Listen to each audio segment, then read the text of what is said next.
So good evening, everyone. Thank you for joining us for this webinar on customer acquisition and relationship management in a virtual world. Today's session will be led by Mr. Vedanarayanan Vedantham. He heads the SMB business of RazorPay. Before we start, I request our senior TiE Kerala charter member, Mr. K. Joseph, to briefly introduce Veda. All the participants, if you have any questions, please post it in the Q&A section of Zoom, which is at the bottom of the screen. So that Veda can take the questions one by one later on. Thank you. Joseph, sir, please take it over. Thanks, Nirmal. Thank you. We have today Mr. Vedanarayanan Vedantham to address us on customer acquisition and relationship management in a virtual world. As Nirmal said, he is the head of SMB business practice at RazorPay. RazorPay has built and grown multiple digital brands across technology verticals, health, education, and travel. And Veda has been playing a very critical role in that.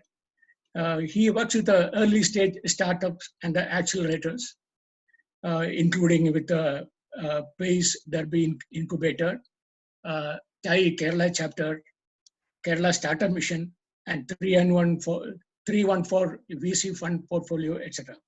He works on the area of branding and digital marketing. He is also a visiting faculty at top business schools of the country. I am Bangalore, I am Indore, and I am Kashipur. His subjects are digital marketing, mobile marketing, and influencer marketing. He has also addressed a number of digital conferences internationally. It includes Arab E-Commerce Summit held in 2018, Digital Marketing and Strategy Innovation Summit in Sydney, and E-Tail Asia Summit at Singapore, so on and so forth. So we have a very interesting person with us. He's also a graduate from CMO Academy of INSEAD, Singapore. So he's addressing us on this very critical function in marketing, customer acquisition, and relationship, and especially in this emerging post-COVID world. Now on to Veda. Thank you, sir. Thank you, Nirmal, both for the opportunity and for the introduction. And a very good evening to all of the panelists, all of the attendees who joined here for the webinar. Really appreciate you carving out 2 hours from your Friday evening to attend this session. I'm very flattered. I'm told there are close to 70, 80 people already online, if I'm not wrong. I don't know what the latest count is, Nirmal. Very excited that all of you are here. As Joseph sir mentioned, I head the SMB business practice at RazorPay. I take care of both sales and marketing, SMB, small and medium businesses and startups, the practice that looks at both acquisition and engagement of both small and medium businesses and startups. I'm sure most of you might have heard of the term RazorPay. It happens to be one of India's largest payment gateway providers. We also provide payout solutions for businesses to be able to pay out funds in addition to being able to receive money from their customers. Plus, we provide working capital solutions, etc. We work with a whole bunch of startup acceleration programs, incubators across the country as partners. That's something that we also do in addition to directly working with startups. Very excited to be here again, and I think this session is an extremely relevant and a pertinent one in this day and age. I've been associated with TiE Kerala chapter for a little over a year now. I was there in Kerala a year back, conducting a topic which was pretty much on similar lines. I have something which is aligned to what we spoke about last year, but also talks about what has been the impact of COVID on India's economy, on India's startup and SMB ecosystem, the entrepreneurial ecosystem. What kind of changes have we at RazorPay observed basis the data that we have at our disposal? That's also something that I will be talking about. Let me go ahead and share my screen. Nirmal, should I do that? Please go ahead. Yeah. Is everyone able to see my screen?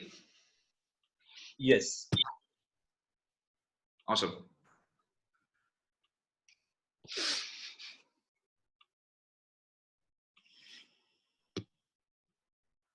Just give me one moment. Let me just move this to the side.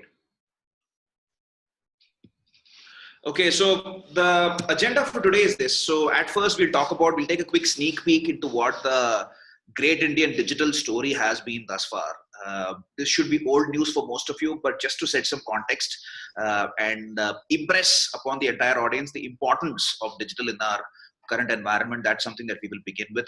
We'll then talk about what has been the impact of COVID on the SMB and startup ecosystem as a whole, basis RazorPay data. We'll also talk about the impact of COVID and what are some of the remote work best practices. I'm sure most of you guys must be, Kerala is one of the most affected states, and I'm assuming most of the attendees here are from Kerala. And I'm assuming most of you are working remote. Your employees are working remote, you're trying to reach your customers remote, all of your conversations are happening remotely. What are some of the best practices you can follow from a remote work perspective? That's something that we will talk about. After which we'll dive into what are some of the core virtual marketing or digital marketing playbooks that you need to focus on for growing your early stage startup. That's something that we will look at. One of the key debates that any startup founder faces when he or she is starting up is they hear a lot of jargons which are thrown at them, right? So many jargons surrounding digital marketing. One of the key things we will talk about is Facebook versus Google, for example. These two are the biggest gatekeepers when it comes to digital marketing. And how do you make this decision? How do you prioritize Facebook versus Google? That's something that we will talk about. I've had experience working for one of India's largest health tech brands and ed tech brands, two sectors, by the way, which have been positively impacted because of COVID, health tech and ed tech. I will talk to you about a couple of case studies from both of these categories, health tech and ed tech. We'll talk about the importance of engagement, virtual engagement. How do you engage, nurture, warm up your leads? Especially, which is especially more important in light of the current COVID scenario. It's always been important. It's now especially more so important. You can't just focus on fresh lead acquisition. You also need to focus on engaging the leads that you already have at your disposal. We'll talk about that. I'll also give you another case study, a mini Caselet, which talks about how we crack that piece of the jigsaw puzzle in our edtech business. That's something that we will talk about. Let me just see, there are some chats coming through.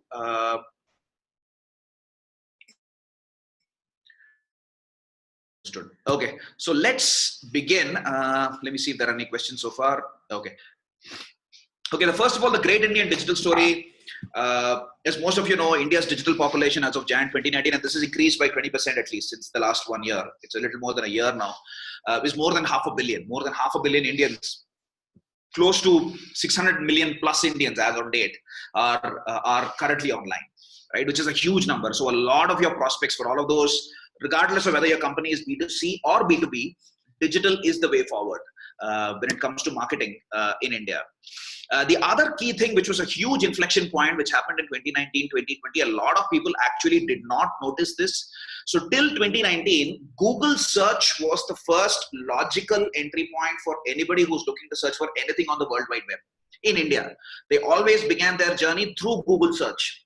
Now that changed in the last year or so, and mobile apps became the #1 entry point for anybody looking to enter the World Wide Web, which is a huge tectonic and a significant milestone event, because no longer is Google search the numero uno entry point for Indians looking to make any search. It is now mobile apps, which essentially means that if you as a business are not in the app ecosystem, you are missing out, because a lot of the people begin their internet journey via a mobile app in the last 1 year. The majority of Indians begin their journey via mobile apps. Indians on Facebook, again, we all know of the stat, close to, right now this number is around 350 million, close to 350 million Indians are on Facebook, despite concerns around security, etc., especially more so with COVID, with people being locked down and being forced to remain at homes. People are, because of social distancing, they are getting closer digitally. Because they're being distanced in the real world, they're getting closer digitally, and people are in fact spending more time on Facebook. That's also something that's coming through. The other key thing which has happened over the last year, again, something which went by unnoticed, is the fact that for the first time, so this is the regular, what you see here is the regular, let me see if there is a way for me to get rid of this. Yeah, this is the regular marketing funnel that most of you must be aware, right? Wherein you move prospects from awareness to consideration, wherein prospects are not just aware of your product, they begin to consider your product as part of a long list of consideration brands. Ajay has a question. Shall I just finish this slide, Ajay? Why don't you type your question in the Q&A section and I will get to it. Feel free to type your question in the Q&A. I'll get to it in just a minute. Yeah? Yeah, I think we'll take the questions after your presentation, probably sure. One by one. That would be the ideal way. Yeah, that makes sense. Ajay, in the meanwhile, feel free to type it out in the Q&A and I'll go over all the questions once I'm done with the presentation. Yeah.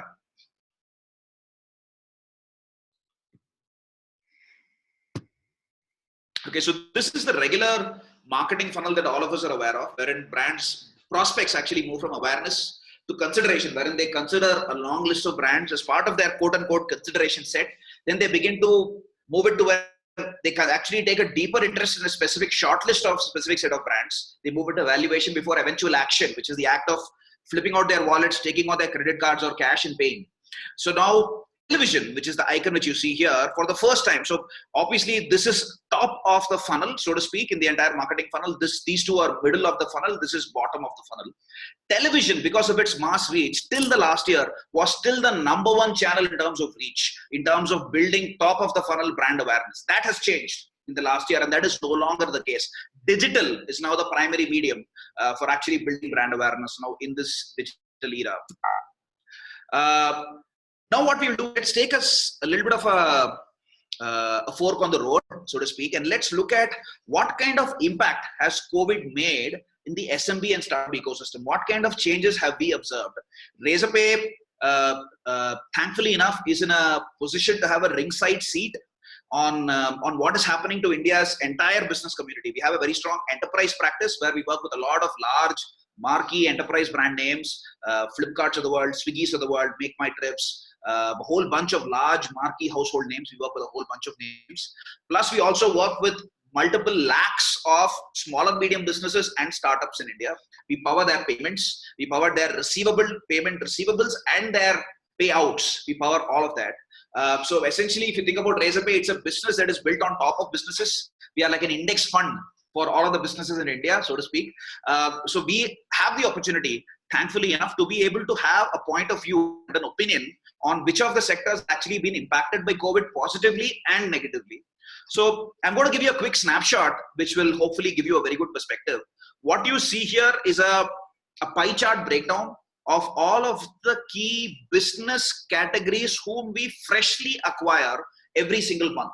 So what you see here is a breakdown of the business categories that we acquired in the month of Feb, a breakdown of the business categories we acquired in the month of March, in the Feb last week to March first week time frame, in the March last week to April first week time frame, which is when the lockdown was enforced for the first time by the government of India, right? So as you can see, in February, in March, and in Feb end to March first week, the #1 category was always e-commerce for us. 1 out of every 3 acquisitions we were making were e-commerce companies. Everything else came a distant second. That has materially shifted during the time of lockdown. E-commerce has taken a 10 percentage point hit. It's dropped by 30–40%. And that has been substituted. Thankfully at RazorPay, we have not seen a drop either in terms of transaction volumes from SMBs, nor have we seen a drop in terms of fresh acquisition of SMBs. What has essentially happened is that one category has gone completely down, which is e-commerce, and that has been taken over by a bunch of niche categories, which are essentially very niche focus areas within online marketplaces itself, which is essentially edtech companies which are providing online education solutions, which is what you see here. Education, that has seen a huge jump. Healthcare has seen a big jump. That has gone up to 21%. Healthcare is now the #1 sector for us. It was not the #1 for us for a while. It was a distant second for a long time. For the first time, healthcare is now the #1 for RazorPay. Just give me one moment. Yeah, healthcare, as you can see, is the #1 sector, followed by, so healthcare is the #1, followed by e-commerce, followed by education, followed by a whole bunch of IT services companies which provide SaaS-based solutions. They have also taken over. Please take note, this is not legacy merchant persona mix. This is a persona distribution or a merchant category distribution or a business category distribution of fresh acquisitions that we have made during the time of Corona. So that gives you a sense. Moving on, what I will do is let me talk about what are the things that we have been following at RazorPay, both internally as a company and in terms of our consumer-facing conversations. What have we been doing? What are some of the, and obviously over the last month, a little over a month or so, RazorPay has been completely following remote work, right? All of the employees, we have over 600 employees now spread across the length and breadth of the country. A lot of people have actually gone back to their hometowns. Let me see if there are any questions coming in. Sure, I'll get to all of the questions, Parul, in just a minute towards the end. Just hold on to your questions. I'll get to all of them in the end. Do type it out in the Q&A section here, and I will get to all of them in the end.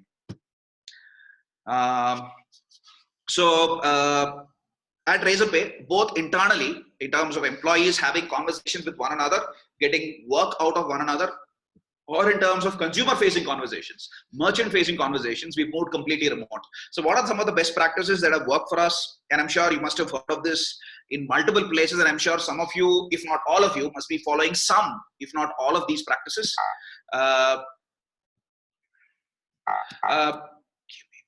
So one of the biggest things is from a tools perspective, obviously email continues to be a very important tool, but we have completely and totally shifted to Slack. Earlier, we were very email and WhatsApp centric as an organization. Now we have completely distributed to Slack. WhatsApp is essentially almost shut down except for very, very urgent communication needs. We use all of our communications via Slack. I would also recommend a bunch of other platforms like Asana, ASANA, as another one, which is another platform, which is a very, very cool tool that you can certainly explore. It's not as expensive as Slack. Asana is another great tool that you can explore. Zoom is another amazing tool. And I know there are some security concerns surrounding Zoom. The government has also issued some circulars around Zoom.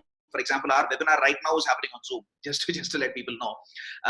But despite all of that, Zoom has a lot of security features. If you enable, say, password settings, on all of your Zoom invites, if you can enable a particular security feature which is available, if you as the host is calling for a meeting, I can ensure that it's not enough if people know the Zoom link for them to be able to dial into the meeting. They also need to know a password, right? I can have this level of two-level security and authorization and authentication built in, which essentially will sidestep a lot of the security concerns around the product. It still happens to be one of the best video conferencing and remote work tools out there, one of the most used tools out there.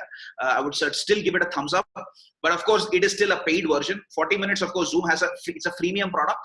You get to use 40 minutes for free, after which, unless you're a pro subscriber, you wouldn't be able to use it beyond it, but of course you can always dial out and dial in. The other option to use always is Hangouts, right? Google Hangouts is free, it's amazing, it's great. The only place where it breaks is once your number of attendees goes beyond, say, 6, 7, 8, 9, 10, then Hangouts starts showing some quality issues. It starts degrading in quality, which is why I would still recommend Zoom. Bunch of chats coming in. Let me just quickly open those up. Sure, all of this will be circulated via email. Don't worry about it, Zahid. Yeah, a webinar is great, Prateek. A webinar is typically used for conversations like these where you've got hundreds of people coming in. So the admin can also curate who gets to speak, who doesn't, etc. Otherwise, it's going to be a little chaotic. The regular Zoom feature is used typically for meetings involving 4, 5, 6, 7, 8, 9, 10 people. Yeah. Moving on, some best practices. I think one of the biggest things, remote work looks cool to begin with. I think that's something, I don't know, some of you might have realized it, some of you might not have. But over a period of time, it does wear you down. It causes burnout.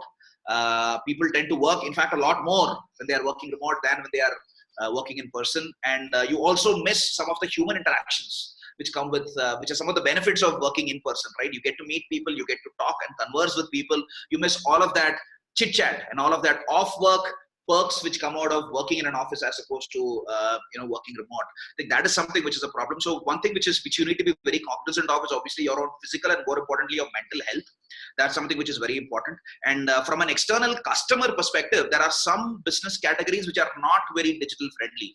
But one of the good news is that they are in fact also waking up and embracing this new form of working as the new reality, as the new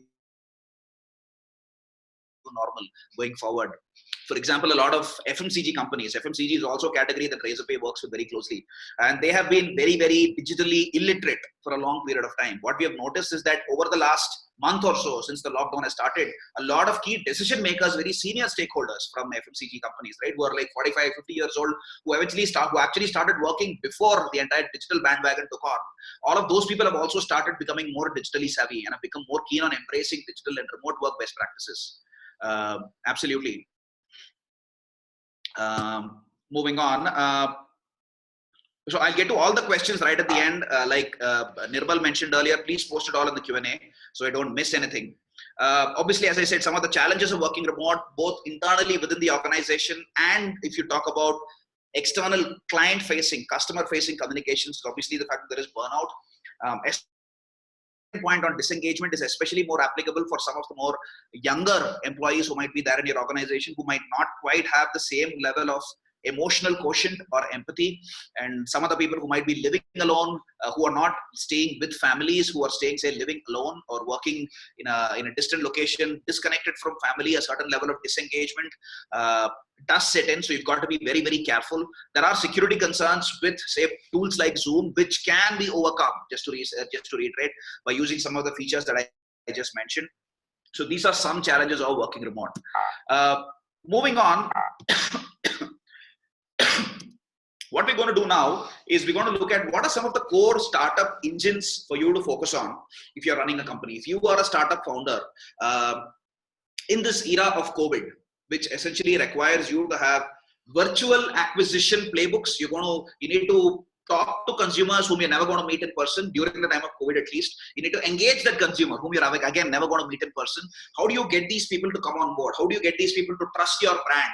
How do you get these people to transact with you? How do you engage and nurture these people completely virtually, completely digitally? So what are some of the core playbooks you can consider? One of the biggest, I guess, as I said, as a startup founder, some of you may not have all of the background in digital marketing, right? A lot of these jargons might be getting thrown at you. SEM, SEO, Facebook, right? So how do you make that determination in terms of how you prioritize things? The first question you've got to ask yourself is your product category, is it mass or niche? Now, this is a very layered question, and there are multiple ways in which you can figure out the answer to this. One is, as a startup founder, you would have an intuitive sense of the category in which you're operating in. Is that niche or is that mass? That's something that you would already know. Naveen, we'll get to all the questions at the end, like Nirmal recommended earlier. If you don't mind, please do post your questions on the Q&A. I'll get to all of them. Rajkumar, the same thing for you as well. Please post it in the Q&A. Type out your question in the Q&A. I'll get to everything in the end. Yeah. So, so the first question is my product category mass or niche? So one is your own gut-based decision as a founder, as an entrepreneur. You get to make that determination. The second way is you look at Google Trends data, or you go to Google AdWords, which provides a free tool called Keyword Planner, and you search for the keyword volumes for the category in which you are operating in, right? Is that above, say, 20,000 searches a month for you to know if it is mass or niche? If it is below a certain number, you know that there are not enough Indians who are actually searching for your product or tool. Which means your product is niche inherently. It's not necessarily mass. Now, if it is mass, if you're operating in a mass space, let's say, obviously there is something unique about the product you're selling. Let's say you are a polka dotted striped fish which is living in a large lake, right? Which is what I mean by mass. You obviously have something unique, but you operate in a very mass space, right? Let's say you're selling silk t-shirts, for example, just as a random example. So t-shirts is a mass space, but you're doing something unique, right? So which means you're still operating in a mass space, as opposed to you sell lehengas online or you sell sherwanis online, which is a very, very, excuse me.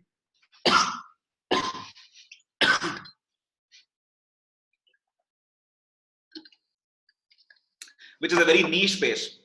So if you're operating in a category which is fairly mass, then the number one priority for you needs to be Google, because not all of us are Amazon. We can't create demand. So if there are Indians who are searching for certain keywords on Google, you get to piggyback on it. So if you're operating in a category which already has a lot of latent demand out there, you get to piggyback on that, which is why you need to prioritize Google.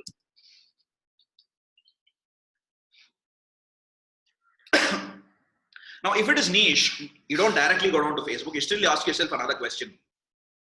If it is niche, is it still high engagement? And does the category I operate in give me a lot of opportunity to inject a very strong visual element in my communication? Now, let me elaborate on what this means. Ola, the Ola app, for example, a lot of people confuse high engagement with high frequency of usage. It's not the same thing. The Ola app, for example, is something that people use a lot. They use it very frequently. They use it pre-corona times. Obviously, they would have used it like 50 times a month, right? If not more, 30, 40, 50 times a month. A place like Bangalore, probably even more, right? That is not the same as high engagement. There is high frequency, but it is not high engagement. By high engagement, what do I mean? An application or a product or a service where consumers spend a lot of time on, not in a very transactional fashion. Right? In Ola, it's a very transactional relationship that consumers have with the app, with the platform, with the product, with the service. So the company that I used to work for prior to RazorPay, which was one of India's largest health tech mobile apps, a company called Healthify Me, That was a classic case of a high engagement app, because this was an app that allowed people to be able to log their daily calorie intake. How many calories have they taken in? It had the world's largest database of Indian foods, which were mapped. I'm not sure how many of you have heard of this term called MyFitnessPal. It happens to be a global equivalent of Healthify.me. Healthify.me is the Indian equivalent of MyFitnessPal.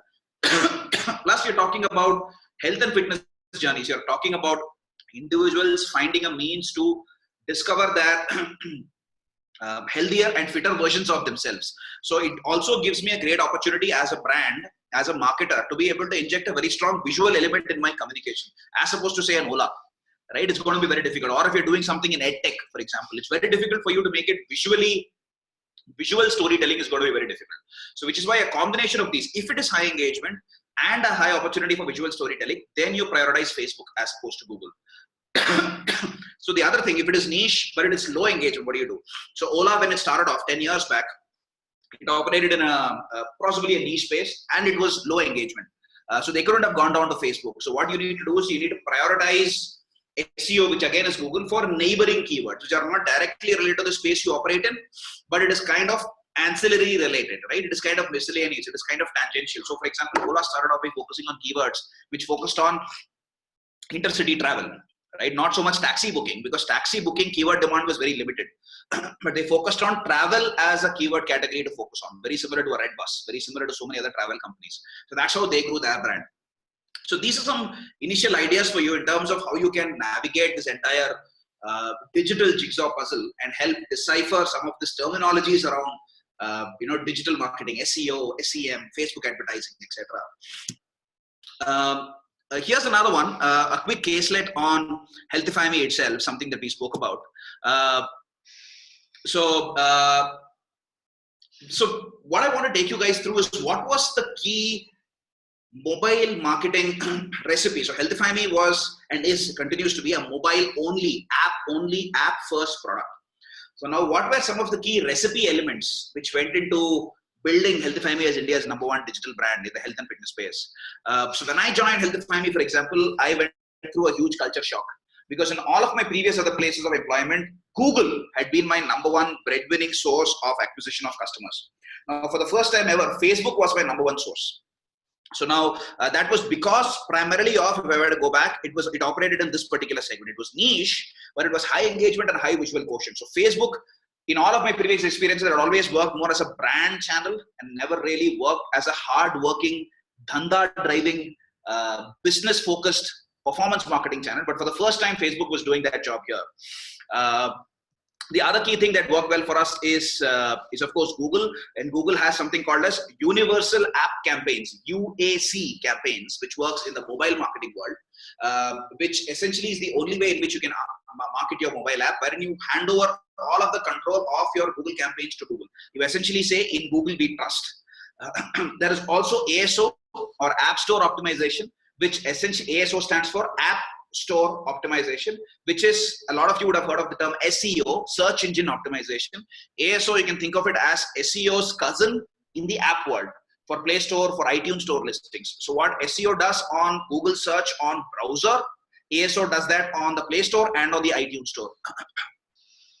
And of course, in-app marketing. So we used to have a lot of very relevant in-app marketing hooks. So for example, we used to target specific sets of customers who have downloaded and installed the app.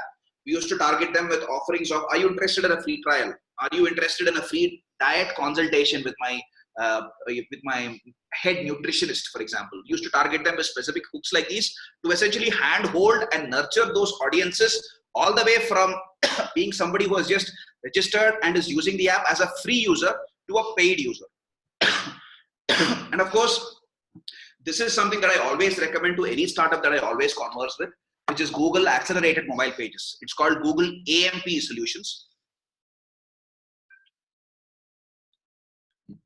So this essentially is a framework provided by Google for making sure that your mobile websites, your M sites, load really fast. And this just requires a few lines of code tweaking. And the last I checked, Google was offering this as a free service for a whole bunch of startups in India. I think that is something you should certainly, if you're working with a Google account manager today, you should certainly get in touch with them and check if you can work with the Google AMP team, who can handhold your tech team and make sure that this is enabled for your company. Now, so far we've been focused on acquisition. Right? We've been talking about what it takes to acquire fresh customers through Facebook, through Google, through SEO. Now let's focus on a very important thing, which is relationship management. Or more importantly, once you have a lead or a prospect entering your marketing funnel, what can you do to engage and nurture that lead? What can you do to maintain your relationship with that particular lead? What are the things you need to do?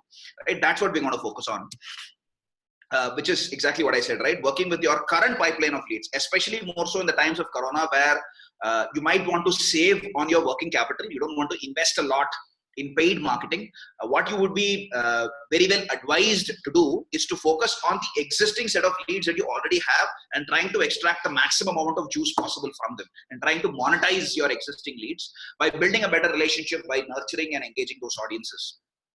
So the whole bunch of variables which influence the key variables that go into how strong a relationship you can actually build with your leads.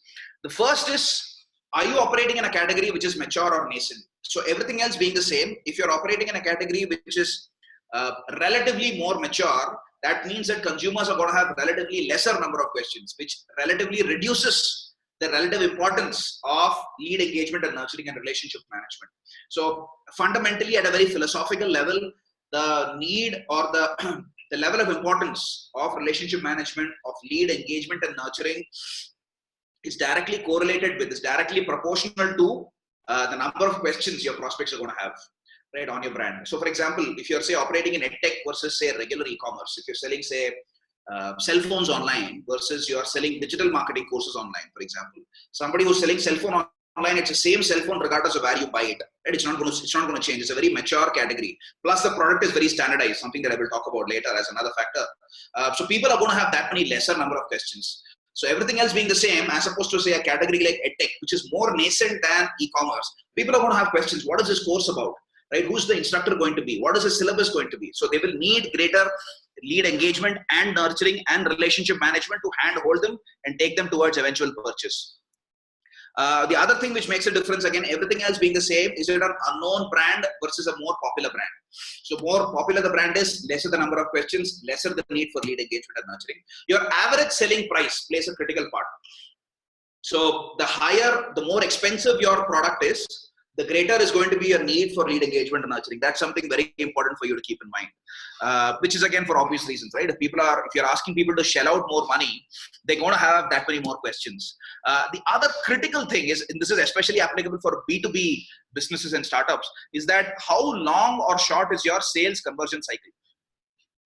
Let's say you are in the B2B space and you take typically anywhere from 2, 3, 4, 5, 6 months to close a particular sale. Now you can't leave that lead high and dry. The lead, you know from historical data that they would take at least say 3 months to convert from the point of being a lead to the point of becoming a paying customer. So for that interim time frame, you can't just leave that lead high and dry. You need to engage and nurture that particular lead, as opposed to, let's say you're doing online pizza delivery. Let's say you're doing Domino's, right? You are Domino's.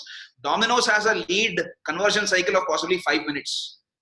Yeah. So lead engagement and nurturing is still important for Domino's, but not from the perspective of acquisition of that particular customer, but for another reason that I will get into in the subsequent slides.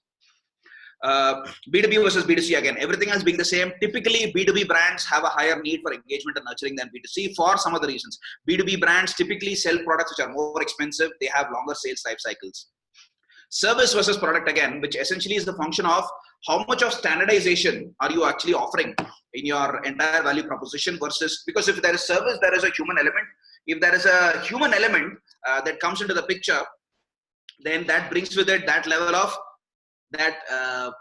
non-standardization, so to speak. So if there is lesser levels of standardization, there are greater number of questions that your prospects are going to have, which again increases the need for stronger lead engagement, nurturing, and relationship management, which is essentially what point number 7 talks about. So lead engagement, nurturing, cannot stress the importance of this enough.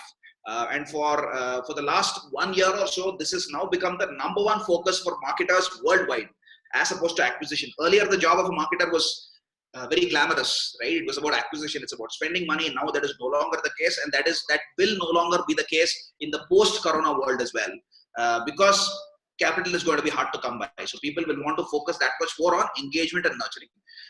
We have this term in marketing, in digital marketing, which we call marketing automation tools, right?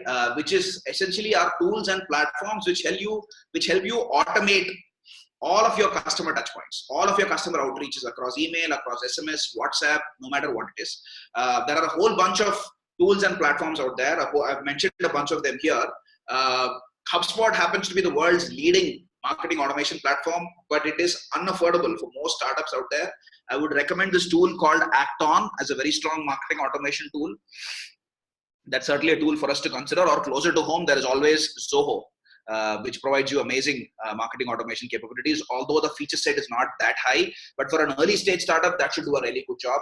Another product which is really good is a product called Active Campaigns, which is another really cool marketing automation tool. Now, moving on, we spoke about how lead engagement and nurturing can really help. I gave you a couple of different examples, right? One is, let's say you're Infosys, which is a large B2B brand, which has sales life cycles which are probably 2 years long, if not more. Just look at some of the chats. So if you look at, say, a brand like Infosys, which is a large B2B brand, which has sales life cycles of possibly 2 years or 3 years, for them, lead engagement and nurturing is obviously going to be very important, because for the entire duration of the 3 years, they can't leave that lead high and dry. They've got to use lead engagement and nurturing as part of the transaction life cycle for driving that conversion. How do I drive that prospect into a paying customer? The other end of the spectrum would be the example that I gave of Domino's, right? Which essentially has a lead conversion life cycle of maybe 5 minutes or 30 minutes at best. Because the time period is so short, Domino's is not going to be able to use lead engagement and nurturing for making that conversion then and there. But what Domino's can do is, Domino's knows that Nirmal, let's say, is a vegetarian. Assuming Nirmal is a vegetarian, and Domino's knows that Nirmal loves paneer toppings on his pizza. So what Domino's will do is they will send, so Domino's cannot influence Nirmal's decision right then and there, because Nirmal is going to make that decision in 5 minutes. But what Domino's can do is, the next time Nirmal is feeling lazy to cook and wants to order pizza home, Domino's can be top of mind for Nirmal, right? Domino's can keep sending engagement and nurture communication to Nirmal even after the transaction is done, so that Nirmal stays a loyal customer for Domino's. So that's one way in which you can think about this. So lead engagement and nurturing is applicable for all businesses, regardless of the sales conversion life cycle, but the usage and the objectives vary. The other use, which is also very important, is refunneling users. So, and I will talk about this when I talk about the EdTech example from Simply Learn. So we used to have a whole bunch of these leads at Simply Learn, which were quote unquote dead leads, which we used to call, which were people on whom we had tried our level best to convert and we had given up for whatever reason. Not because the targeting was off, but more because either those people weren't quite ready for making a transaction, or we as a product didn't have the offerings for them. So what we always did was, every 3 or 6 months afterward, we always used to make an attempt to engage and nurture all of those people who are quote unquote dead leads, and we used to try to refunnel them back into our funnels to improve our overall ROI. That's something that we used to do. So as a CEO, and all of you here are entrepreneurs, founders here, most of you here are entrepreneurs, founders, and I know you understand top line and bottom line much better than anything else. Marketing jargon may not be your first language. So if you had to understand in pure dhanda terms, in pure business terms, why do you need lead engagement and nurturing? Why do you need all of these life cycle emailers, as they are called, which will cut across the entire prospect life cycle? There are two strong reasons. One is, and I'm sure this is true in your organizations, in most companies, the sales team is usually the CEO's most favorite team. And the marketing teams are usually the least favorite, because the CEOs look at the market, the sales guys are the guys who bring in the money, and the marketers are the guys who spend their money. So when the CEO looks at the marketing team, they not just look at the money, they not just look at the salary they take home, but they also look at the money that they end up spending. So CEOs usually find favor with the sales team. Now, through lead engagement and nurturing, what you can do is, let's say you've got a limited sales force, or maybe you have a 2-member sales team, and you want to productively, intelligently use their time, right? So that you can maximize your revenue. And what you can do is that through engagement and nurturing, if your sales team capacity is only to handle, say, 100 leads a month, for example, hypothetical number, you can make sure, and your entire lead pipeline is, say, 1,000. Through lead engagement and nurturing, you can identify for your sales team which are the top high priority leads who are most likely to convert, and you can hand them off to the sales team so that the sales team spends their time wisely. So this has twin benefits, as you can understand. A, the sales team productivity goes up, which means better top line. And B, you're not bothering the remaining 900 prospects who are not ready to make a sale, right? So you're not spamming them with communication. The other thing is that email communication, lead engagement and nurturing is significantly more cost effective than fresh acquisition through expensive channels like Facebook and Google. So what happens is, as a result, your marketing efficiency also improves in addition to sales productivity. So your cost of customer acquisition goes down, which means your bottom line improves. So this has benefits from both angles, both from a top line perspective and from a bottom line perspective. Moving on, this was one of the learnings that I had during one of my early startup days, wherein I realized that as a business founder, as a CEO, it's not enough if you just have a very healthy business. If you have a very healthy EBITDA, if your unit metrics are good, everything is fine, it's not enough. So what you also need is a very strong repeat business. So I used to take care of marketing and product for one of India's top online ethnic wear players. And there, as I said, this was a company with very strong gross margins, strong EBITDA, and it used to sell primarily to the Indian diaspora living abroad, NRIs basically. So they used to sell at very, very high average selling prices, lehengas for $200, sherwanis for $300, etc. In India, there was not much focus because there was not too much ROI in marketing to the domestic Indian market. We were not as well funded as say a Flipkart was, so we couldn't afford to also market to and sell in India because it was extremely loss making. But the problem here was somebody used to come and buy a lehenga from us for say $200, $300, $400, and they used to disappear for like 2 years, never come back and repeat transact. And a lot of venture capitalists, when we went around asking for funding, found this to be extremely risky. And which is fair because they felt your business is completely dependent on acquiring new customers every single month for its sustenance, which is not scalable at all. So 95% of our transactions every single month were from new customers. And NRI market was also a fairly limited one, right? It was NRI market even today is, if I'm not wrong, less than 10 million. So at some point or the other, we were going to run out of we would hit a glass ceiling for growth, and we were completely dependent on fresh acquisition only. So this was a big learning point for us, and I faced this exact same situation even in one of the subsequent companies where I was taking care of marketing globally, which happened to be one of, and is still continues to be one of India's largest edtech players. So here again, we had the exact same problem, right? We had extremely low consumer behavior, repeat behavior. People were transacting, but they were transacting only once, not coming back often enough. And we were selling essentially online courses, right? Digital marketing, data science, big data, iOS programming, project management, etc. And the average selling prices in India were upwards of 15,000 rupees, which is pretty expensive, right, in the Indian context. So something that we set up doing was we tried to pivot the brand from being just an online course provider to be somebody who's focused on providing an online, or rather a career path for a lot of prospects. So we're not just a brand that focuses on providing online learning solutions, but we're actually going in the process of providing you a career path. So if you say, let's say Nirmal, I'm taking Nirmal, I apologize, I'm taking your name and your example. But let's say you, Nirmal, you've taken this digital marketing course from me. You're not done. So you're here at the base of this mountain, but I have crafted a career path for you, which needs you to move from here in the base to get to this peak, which is your aspirational, say, CMO role, Chief Marketing Officer role. And for getting there, you need to take these 3 other courses to get there. So I'm not selling you a course alone. I'm selling you this entire career path. That's how we pivoted the brand to position itself. And we said that, so we would tell Nirmal that, Nirmal, you've taken, you're in step A, now come back and take step B, C, D, E to get to your peak. So we targeted specific sets of users who had already taken courses from us. We had a lot of what we called repeat emailers. The drip, by the way, is a very commonly used terminology, which is very similar to water dripping off a tap, drip after drip after drip. So we constructed a whole bunch of drip emailers, again, for going after these users to be able to get them to repeat transact with us. Over a period of time, what we managed to do was we managed to really push the envelope, and we managed to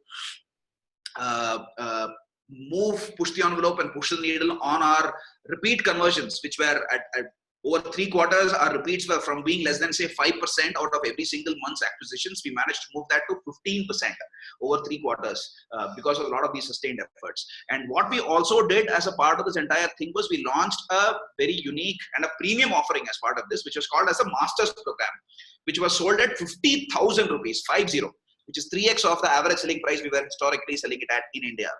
So what we managed to do was, so in Nirmal's case, for example, if he's taken the 15,000 rupee digital marketing course, he would eventually have to take the master's program as the last step in his entire career path journey for him to reach that particular aspirational peak that he wants to reach. Obviously, there were other things as well, which we bundled along with the master's program. We had tie-ups with Flipkart, with Swiggy, wherein we said that if you take this course, if you clear it, if you crack it, then what's going to happen is that, Manoj, if you could type out your question in the Q&A, please. We're almost done with the presentation. I'll get to the questions in just a minute. Yeah. So what we said was, if you manage to take this particular Java programming course, for example, with us, you say, get more than say 80 percentile, if you're part of the top 80%, if you're part of the top 20% in the class, then we would give you a guaranteed interview with Flipkart, with Swiggy, etc. We started building in these kinds of value propositions and overlaying it and bundling it and offering it to the master's program, which was again a great thing for us to do for increasing our repeat conversion rates. It's something that you need to focus on in your business as well. It's not enough if your unit metrics are good. You need to have repeat customers. That's something that's extremely important for you to focus on. With that, we come to the end of the presentation. Love to spend some time in taking questions. Let me open it up. Twitter is still in the consideration funnel in India for B2C. Absolutely. Twitter is still not in the awareness phase. Yes, Sunil, if you could type out your question in the Q&A, please do that. And Twitter, especially over the last 2 years or so, has really dropped in India. What with a lot of their problems, they've really dropped. Huddle is still very, very nascent in India, David. It's not very relevant. Extremely nascent. How about Microsoft Teams via Google? Yeah, that's also a good option for you to consider, Shanmuga. So I think that's again an interesting option for you to consider. But Zoom per se itself, even the plain vanilla offering is fairly good. Engage customers during lockdown. Give me a question. Who was that? Anil Kumar is asking me, what are the period ways to engage customers during the lockdown period? So engaging, as I said, at RazorPay, I can tell you what has worked for us, and I will also give you some generic feedback. I think one of the biggest ways is you need to make sure that, and different kind of playbooks work for different kinds of customers. Enterprise customers versus smaller, medium businesses. So if it's an enterprise customer, they like to, they usually come with big egos. Right, so having a marquee kind of closed door virtual events, that is a great way for you to engage with enterprise customers. So you get your top management to interact with their top management and add value by providing specific insights which is not available in the public domain. So for example, at RazorPay, we provided that to a whole bunch of our top clients, wherein we gave them specific payments ecosystem insights which are not available in the public domain. And that is a great way for you to engage with enterprise customers. If it is SMB customers or B2C customers, it's very difficult for you to do it one-on-one or even 1 to 10 because the numbers are so many. So what you would be better off doing is to create high quality content which you can disseminate through multiple marketing channels. That is a great way for you to engage. Give me 1 minute.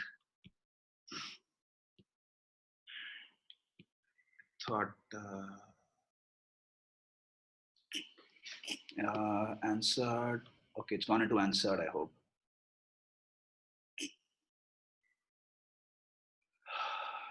Okay, let me open this.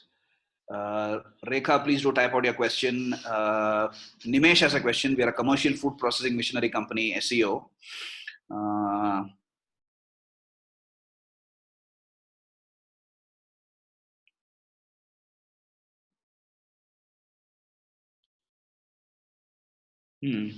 So I think this is something which is going to be very important for you, Nimesh. I think one of the questions that a lot of SMBs who are actually coming on board at RazorPay, one of the big questions they ask from us is, how do I build my digital presence? Right? How do I enhance my digital presence? That is possibly the single biggest question. Most people who come forward to us are people who are going digital for the first time ever. And one of the key things which we always tell them is that you need to have your own independent digital presence, and you can't just be dependent on marketplaces, be it an Amazon, be it a Trade India, be it whatever it is. So you need to have your own independent brand presences as well.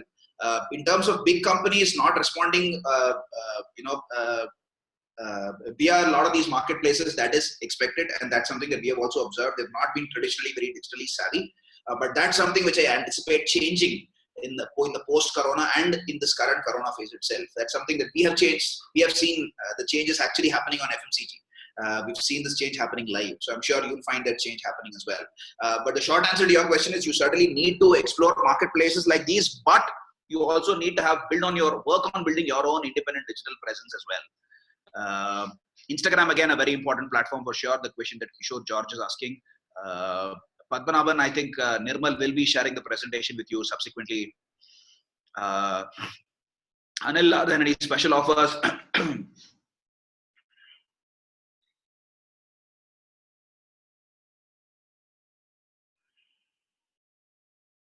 So if you're interested in payout solutions, Anil, do send me an email. I'll give you my work ID. Feel free to send me an email if you're interested in payout solutions. And I will have my team actually reach out to you. Just give me one moment. Instagram question, I think I answered that just now. What strategies can we apply for the real estate sector, for example, for selling flats? In the COVID space, it's going to be really difficult, Rajkumar, because there are some sectors which are extremely high on what I like to call touch and feel barrier. So it's highly unlikely that something like a flat sale can actually happen completely digitally in the era of COVID. You still need, you can still use, you can still enable discovery of your product. You can still enable communication and engagement. All of this can be done digitally, but there needs to be a physical touch point for sure. So this will need to happen in omni-channel fashion. It can't be a pure digital model that you can adopt for something like real estate. Unfortunately, that's something there is no way around it. Hope that answered your question, Rajkumar. Madhusudan, if you want to get a lakh of people into my e-commerce website. So my biggest suggestion is, Madhu, is when you start off, don't go after paid marketing. There are three kinds of media that I often tell a lot of my mentee companies to focus on. One is what you call organic media, which is essentially the media or the exposure that you get from your own website, your own Facebook page, your own Twitter handle. The second is paid media, which is something that you pay for. You spend $1,000 on Facebook, you spend $10,000 on Twitter, on LinkedIn, etc. You get additional exposure, right? You paid for it. It's paid media. The third kind of media is earned media. How do you earn media exposure for your brand? Because of the strength of the content that you create. Right? That is essentially, which is very important. A lot of Indian brands, in my view, focus on the first two alone, organic and paid media, do not do enough justice to the third, which is paid media, which is earned media. So my suggestion to you, Madhu, is focus on organic and focus on creating earned media for your brand, for growing your brand presence and for increasing your brand traffic, apart from SEO. So on social media, don't spend money to begin with. And Facebook, what happens is once you start spending money, once they know that you've got money to spend, they start reducing your organic impression share as well. They start reducing the kind of organic reach that you get without spending money. So make sure that you don't go down the paid bandwagon very soon and you postpone that to the extent possible. And of course, SEO always. Let me go back. I think I answered Madhu's question. What attribution model do you recommend for an e-commerce client? I'm not sure I understand your question, Raj. If you could reword it, please. What is a big, hairy, audacious goal? Prateek's question is this. Essentially, it's about a goal. It's a fun acronym, which is like it's like a cool acronym which does the round in business circles. Essentially, it's a goal which is an extreme stretch goal and an aspirational goal for you to reach as an organization.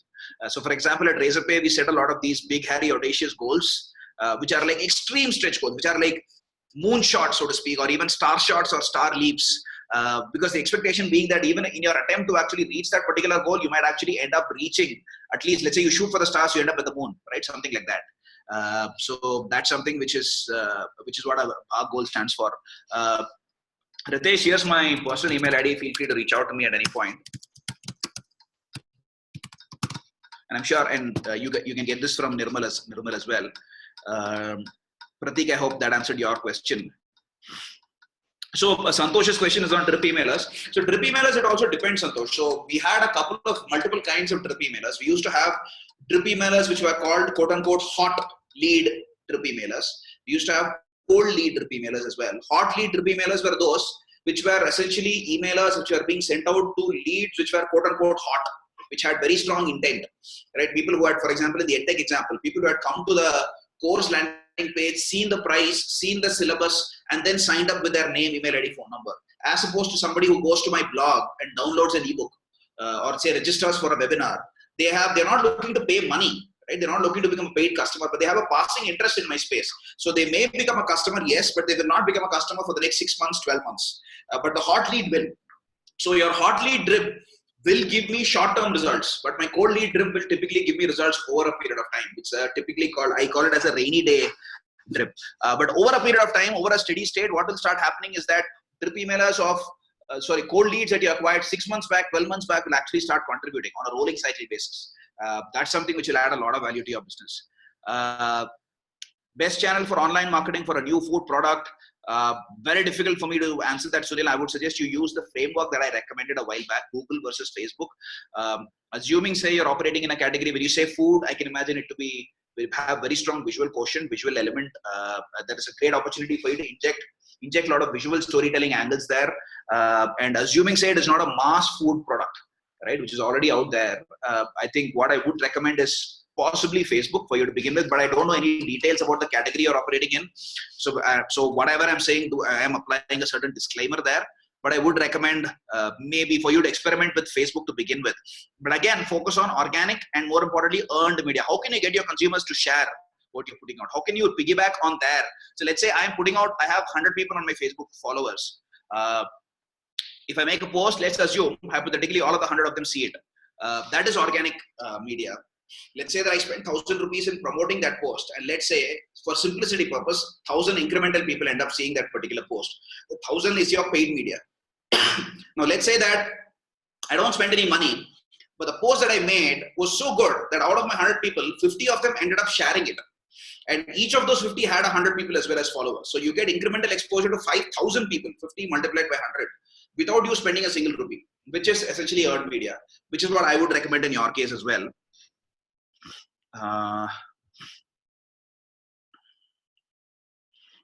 Recruitment agency, what is the best marketing medium? LinkedIn, Gaurav. If you're in the B2B space, LinkedIn is a very strong marketing medium for you for sure. Priyam has a question. Yes, your presentation will be shared. I had given my email ID earlier, Priyam. Let me just type it again. Nirmal will be sharing the presentation.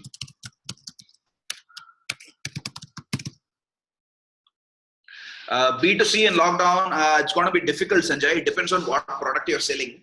I think it's a question of if you can enable online discovery and online fulfillment. If the discovery and the sale can be completed online, you would not be affected that much. Which is why you see health tech and ed tech really going up. And health tech also comes into the essential commodity space, so it's relatively unaffected. So even though the sale is not in the digital space, they're still not as affected as opposed to a lot of other platforms. So it depends in the COVID world, where is your fulfillment or your sale happening? Is it happening virtually? The product that you're selling, can it be fulfilled virtually, or does it need to be only the sale needs to be completed in person? I think that's another thing that you've got to take into account. Drip emailers, Anil, as I said, is all of the emailers that you receive one after another as part of a life cycle of emailers. Let's say you sign up at you go to maybe the Simply Learn website and you sign up as a lead there. You would get a series of emailers after day 1, day 4, day 7, etc. These are popularly referred to as life cycle emailers or drip emailers. Very similar to water dripping off a tap, drip after drip after drip. That's what drip emailers mean. Next question. Executive search, yeah, that's going to be tough, Anush. As I said, you've got to focus on B2B, but a lot of companies, some companies at least, RazorPay is an example, we are performing a lot of hiring and onboarding online, completely online. We are still having new people join us, obviously very selective with hiring right now, but it's all happening completely online. Tifat Ahmed, I had shared it earlier, so if you could look at the earlier, if you would find it in the answer section, I had given my email ID. Your presentation would be sent by Nirmal Jitesh. Engagements for educational sector. See the multiple kinds of engagements, and when I talk about when I was talking about education going up, I was primarily referring to edtech. The point to Zahid was primarily talking about edtech. So here again, the discovery is happening online, and the fulfillment or the sale is also happening online. Right? I'm not so much talking about traditional brick and mortar school setups, but I'm talking about virtual schools, so to speak, or edtech companies. That's what I was referring to. Here, one of the things that schools are doing, though, if you talk about traditional schools, for example, my own kids' schools, one of the things that they are doing is every now and then they are conducting online workshops, painting workshops, for example, for kids. What they have done is they realize that kids are holed up in their houses and driving their parents crazy for like 4 months at a stretch now, because summer vacation, we don't know how long it's going to stretch out for this year, because the COVID scenario does look pretty bleak. So what they have done is they've facilitated a lot of these painting workshops, wherein they've got a a special painting consultant or an instructor come in who's good with kids virtually, essentially a Zoom webinar like this, and you've got kids essentially sitting in front of the computer and having a lot of fun, coloring, painting, etc. Online yoga classes for the moms. These are some of the things that they have done for engaging with parents. Prajul, yes, Nirmal would be sending you the presentation. I hope that answered your questions ahead. Remarketing, Raj, essentially is, as the name suggests, it is repeat marketing. So if you've got, say, 100 people who visited your website already, but who have not yet transacted, and you want to send ads which are specifically focused just on these 100, you don't want to go ahead and acquire another 1,000 people, who have not even seen your website even once. So what you can do is you can target the cookies of those specific people who have visited your website. What is a cookie?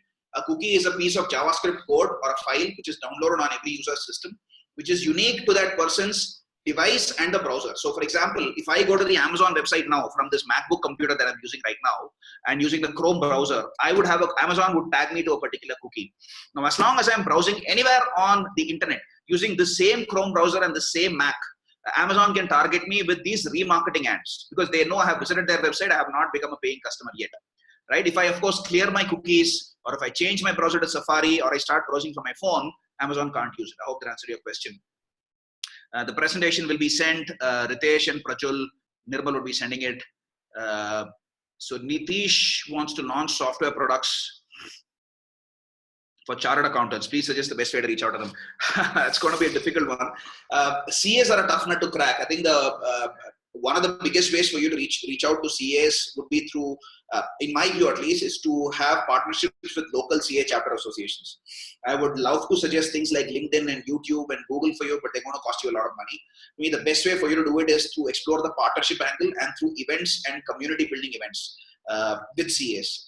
To me, that is the only way, wherein you work with chapter associations. For example, at RazorPay, again, we work with a bunch of CA chapter associations. I would recommend something similar. So instead of taking it instead of approaching one CA after another, you go after a chapter association which is like a great catchment area, and you go top down from there. And you organize events, you strike a deal with the chapter association, and you organize events. So very similar to what I'm doing right now. Somebody who asked this question on CA, very similar to what I'm doing now. For example, think of yourself doing a webinar for all of the CAs out there, right? By striking a deal with the chapter association. That's a great way for you to begin. B2B training company want to enter digital training and set up how do we, so B2B, I would say a couple of things for you to focus on, Brian. I don't know enough about your company, but one of the companies that I used to work for earlier was B2C and B2B EdTech. So from a B2C perspective, it was primarily a combination of Facebook and Google. We were very strong in SEO, regardless of B2C or B2B. So that's like a horizontal, that's like a common thing that you need to focus on. The other thing apart from all of this is that you need to focus a lot on LinkedIn. LinkedIn is the numero uno channel when it comes to B2B for sure. Apart from, of course, focusing a lot on lead engagement and nurturing. Let me see. Do you think reaching back to your missed customers? Absolutely, Sunil. It is certainly worth a try. Essentially, it is remarketing, right? That is what remarketing is all about. And this is certainly very important remarketing. The various kinds of remarketing you can do. You can remarket to consumers or cookie pools who have just, say, visited your homepage. You can remarket to cookie pools or prospects who have, say, visited a deeper page, a product page. Or in your case, you can remarket to people who have added items to cart but who have not paid, right? These people have significantly higher intent. So it makes more sense for you to remarket to them first. Then you remarket to more top of the funnel cookie pools. EdTech, B2C, again, I think what I would say is to begin with, focus on SEO. One of the biggest things that helped in the EdTech company that I was a part of earlier was the fact that we were extremely strong in SEO. I think that needs to be a very strong one. And focus on lead engagement and nurturing, because in your space, EdTech, B2C, it's a very hard space to crack. Your sales gestation life cycles are going to be elongated. They're going to be at least 4 to 6 weeks, which is pretty long for B2C, right? It's not that long for B2B, but it's pretty long for B2C. So you've got to make sure that you focus a lot on lead engagement and nurturing. Have a very strong content strategy so you generate not just hot leads, but you also generate cold leads. That's something which is very important. Life size Google Meets, Teams compared to Zoom. For running businesses, that's pretty good. But the problem is a lot of these tools and platforms, they start showing quality degradation as multiple concurrent users come in. Zoom, despite some of the security concerns, in my view, at least, happens to be one of the most robust products in terms of being able to handle scale and being able to handle volumes. So if you're an extremely small startup, you can still go with some of these, but otherwise I would recommend Zoom. Jitesh, it's a good question, Jitesh. It's always Jitesh, the question is how do you build a lead pipeline? Because I don't have any leads to begin with. I don't have any money to spend. What do I do? So it's always a catch-22. Because how do I do engagement if I don't have leads? I think one of the, there's no way around it, Jitesh. I think the idea is you need to figure out who are your early adopters of prospects. I think that's something that you've got to figure out. You've got to figure out who are those early adopters who can be your first 100, 200 consumers for you. And then once you have that in, try to build, in my view, again, focus on organic, focus on SEO, focus on all of that, whatever I said earlier. But other than that, also focus a lot on consumer referrals. Right? How can you get those initial set of 100, 200 early adopters whom you can acquire through your network of networks, organic, social media, earned media, SEO, etc. How can you also get them to do heavy lifting before you start investing in Facebook and Google? How can you get them to actually refer more customers for you? That should hopefully build up a certain critical mass of leads for you to then, engage and nurture over a period of time. How can digital substitute those that require face-to-face interaction? Therapist or counselor? It's going to be difficult. So for example, at Healthy Family, we still managed to do this and it still works. For example, at Healthy Family, we know for a fact that in offline consultations, women are almost 80% of cases, the patient is a lady. In offline consultations, only in 20% of cases that men actually come up for offline consultations because there is a lot of inertia barriers which come in. But we have actually seen a huge boom in digital consultations at Healthy Family, and we see almost a 50-50 gender split. So you would be amazed that even in digital, the kind of adoption we're seeing for consultations is significantly increasing. Obviously, nothing beats offline, but in this day and age, in our cities which are choked for traffic, at least in the pre-corona world, people are, and especially more so now with corona, people are preferring online consultations. Ritesh has a question, marketing strategies. Yeah, it's going to be difficult, Ritesh. I think you've got to figure out specific, you'll have, like in the EdTech case where this is not a problem. The Ritesh's question is how do you solve the repeat conundrum that I spoke about? Like I mentioned, in the EdTech case, we solved it. In the ethnic wear case, we didn't solve it. We couldn't solve it because in the ethnic wear case, we tried to solve it purely from a marketing lens. And that's not enough. You need to solve it both from a product and from a marketing lens. Holistically, it needs to be solved. Because in EdTech, what we ended up doing was we repositioned the brand and we also launched a new premium product offering to go along with it. We said we're no longer selling courses, but we're actually providing you career paths. And that's what helped us do better. I think that is something for you to focus on. In the ethnic wear case, in hindsight, what we should have done was probably launch a new line of products which would have more greater frequency of repeats. Which were not as high in the average selling price, for example. Maybe in hindsight, that's something which we could have done. Or maybe taken a leaf out of this book and said, we're not just a platform which sells you products, but we'll actually be a fashion designer for you. Something on those lines. Right? That's what we should have done. Digital is seen a very cost medium, the local market here. How can we overcome this perception and get clients with higher spending? Raj,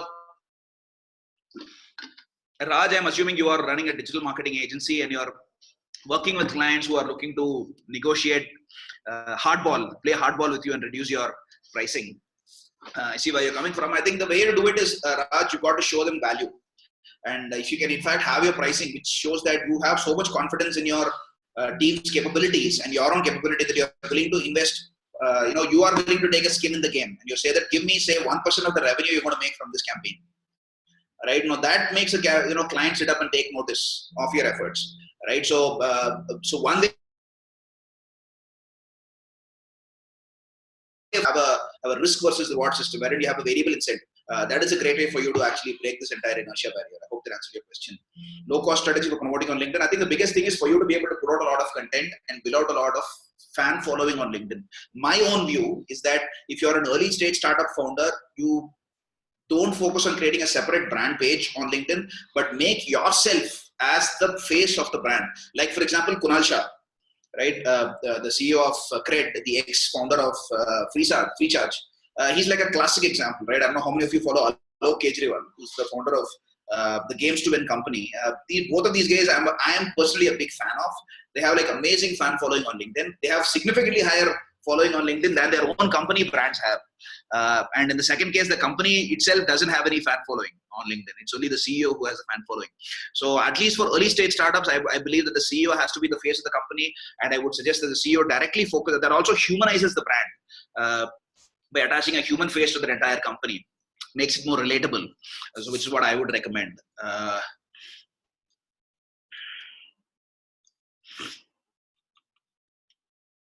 So digital branding will always help. I think organic food manufacturing, etc. I am a big organic fan myself. I purchase only organic. Digital branding will certainly help, but it also depends on which cohort of consumers you are selling to. So you need to. I don't know if organic awareness is as high in tier 3, tier 4 India. At least in tier 1 and in metro cities, organic awareness has significantly grown. So digital branding will certainly help. Payout solutions, we have those as well. So if you're in need of payout solutions, feel free to reach out to me. I've given my work ID earlier as well. So you would find it in the answers section. Please feel free to reach out to me. Tushar has some questions.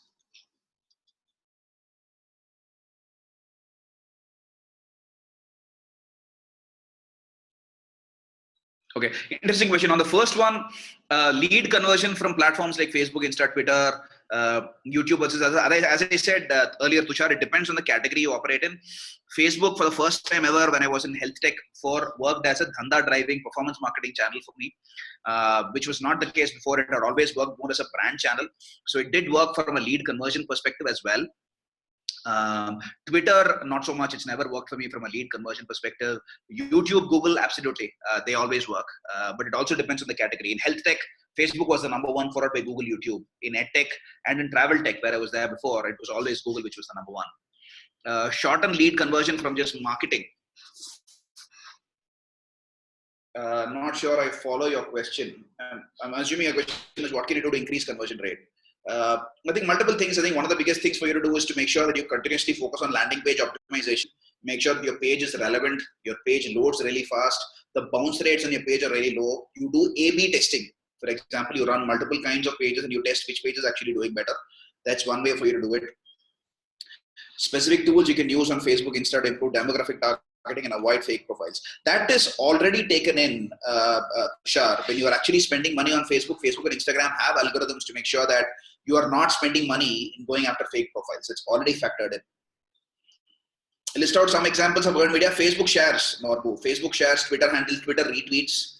If you can put out, if you can create campaigns which can incentivize people to share, if you can create awesome content that people will be forced to share. For example, we put out a payment ecosystem trends report, which a lot of people shared on LinkedIn, right? That's an example of earned media. Because I am earning that media. I'm not actually paid for it, nor is it my own media. I'm earning it. It is somebody else's media. I'm earning it because of the strength of my content. Oh, absolutely, Sudeep. Fantastic point. Loyalty programs, again, are very important. Loyalty programs and customer reference schemes. Both of these are important. Loyalty programs, again, are a great way for you to bring, to drive repeat behavior. But as I said, it also depends on the category you operate in. The category inherently needs to promote high frequency of usage and loyalty.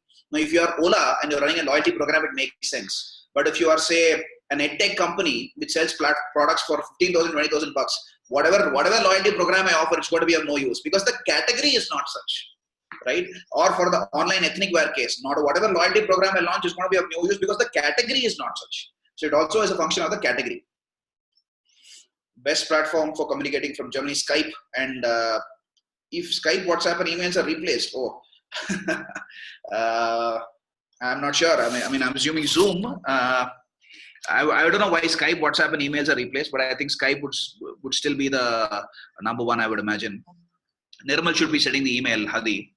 What is the best media for a consultant? I'm not sure I follow. If you are, say, a freelance consultant, I'm assuming that's your question. I would say focus on LinkedIn. In terms of building a very strong personal brand,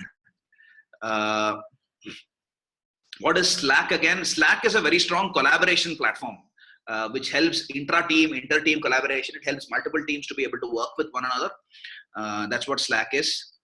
Wealth management company, Rakesh, you're working with high net worth individuals and B2C companies, which would be your clientele, I would imagine. So I would say LinkedIn should be a very strong focus area for you. Sandeep has a question. Oh yeah, absolutely. So for example, Sandeep, we at RazorPay are running this entire campaign around contactless payments.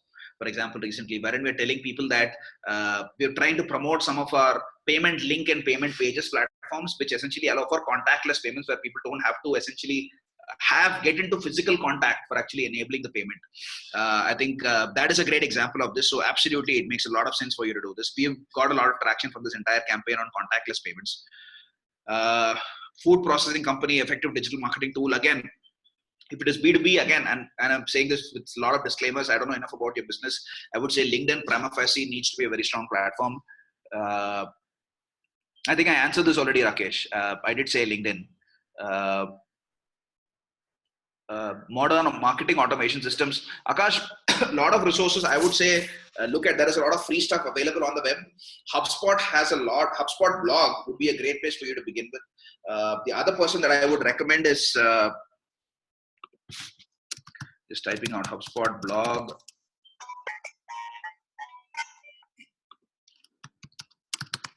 Neil Patel blog. These would be two people that I would recommend. And then Avinash Kaushik blog.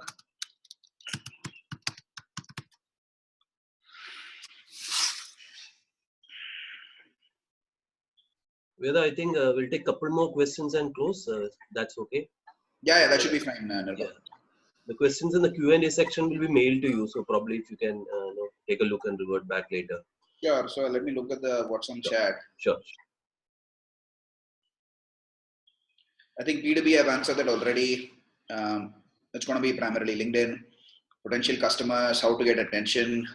Again, it depends on the category you operate in, Praveen. Like I was saying, Facebook works for certain categories, Google works for others, LinkedIn works if you're in B2B. Search typed answers are in the answered questions. Here, you would find it here. Leading mass footwear brand. What should be the go forward? Is brick and mortar digital possible for a mass? If it's footwear, it's going to be difficult. Digital can help in discovery, but obviously fulfillment has to be, digital can absolutely help. So Facebook can be a great channel for you, but eventual fulfillment is going to happen offline. So you do need to wait for COVID to die down for this to take off.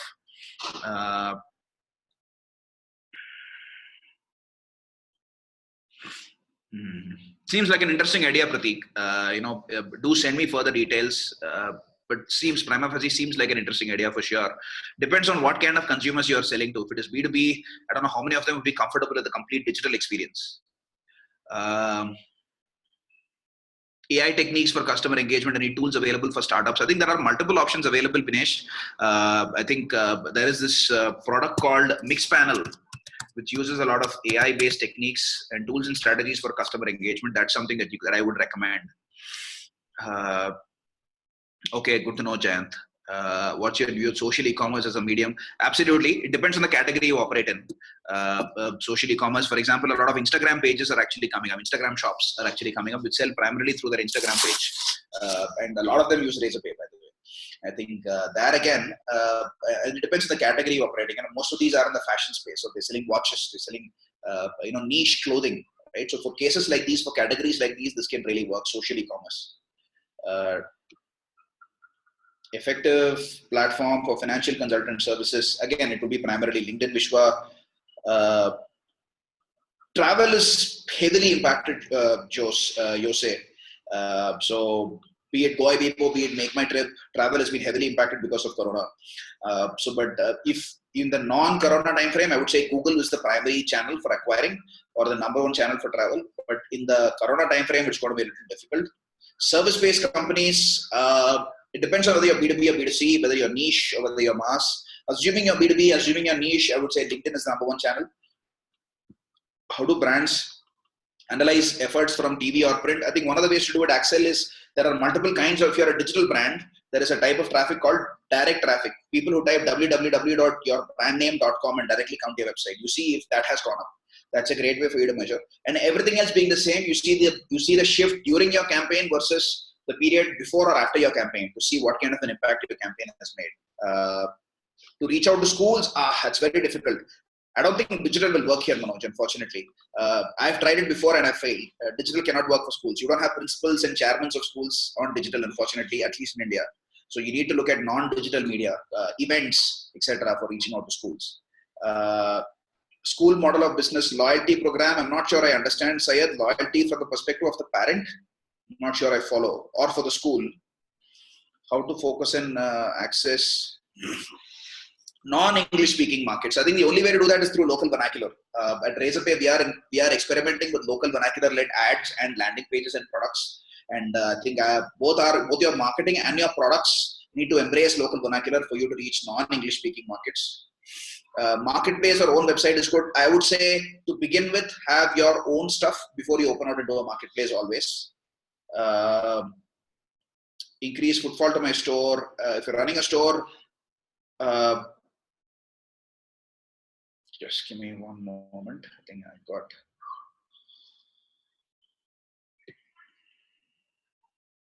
I think somebody had a question on store. What is the best way to market? I would say digital to begin with before you go down for offline. Placement training institutes for graduates. Yeah, you could think about that, but it'll have to be delivered completely online. I think that it's a very good idea because a lot of graduates who come out of our colleges and schools today are not directly employable. So having a placement training institute for them makes a lot of sense. I think I've reached the top. Let me go down. For B2B, other than LinkedIn for service sector, go back to Google. If it is a mass space. So I think that's something for you to focus on. So for example, in the EdTech company, which was essentially a services company that I used to work for earlier, it was a combination of LinkedIn plus Google, which were our primary channels. Any advice for ERP resellers? I think one great way for you to grow is through partnerships. I think that's something for you to focus on. Partnerships and event-led growth. That's something that I would recommend. Akash, please do. Thank you, Tushar. I think I've answered all the questions, if I'm not wrong. Anybody else, any other questions? Please put it out there in the Q&A section.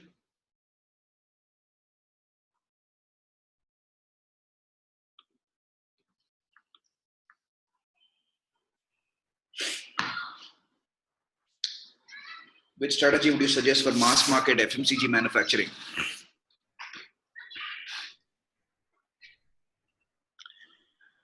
I'm not sure if you're a distributor or if you're a direct FMCG company. Are you directly B2C or are you B2B? So if you're B2C and if you are, say, a small company, a small brand which is, say, selling locally to begin with, I would say start off with Facebook. And then you go from there. If there is existing demand on Google, then you piggyback on Google. Otherwise, focus on Facebook. Your question is, do you have communities, etc.? Yes. We've not done a very good job. We're trying to do a better job of it at RazorPay, wherein we're trying to build communities of small or medium businesses and startups. But that's a great way for you to build a lot of engagement with your prospect universe.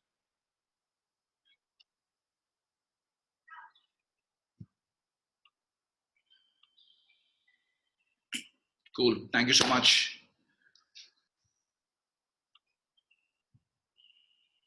How to help digital marketing during lockdown? Oh, absolutely not, Jose. I would not say no. I would say don't spend any money on digital marketing during lockdown for hotels and resorts. How to acquire international clients for fashion goods manufactured in India? This is something which is exactly what we did in the previous company that I worked for. Combination of Google and Facebook. I would say Facebook followed by Google.